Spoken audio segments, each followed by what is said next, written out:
يشمل فقط الصيادين، بل هناك بائعين وناقلين وغيرهم من الفئات التي تعتمد أساساً على نشاط الصيد البحري.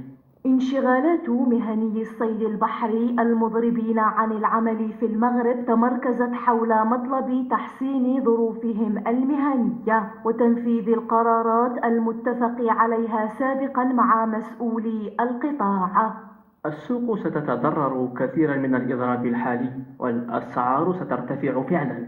انعكاسات الإضراب تعني الاقتصاد المغربي كاملا، ومن غير المعقول استمرار نداءات المهنيين من أجل إنقاذ القطاع، والرد هو مزيد من الزيادات في المحروقات وتجاهل السلطات. ويعتزم المضربون عن العمل التصعيد من حدة إضرابهم في حال عدم تلبية مطالبهم، وضع سيضيق الخناق أكثر على حكومة أخانوش التي ما انفكت من يوم تشكيلها تواجه غليان الجبهة الاجتماعية بسبب لهيب ارتفاع أسعار المحروقات والمواد الغذائية واسعة الاستهلاك.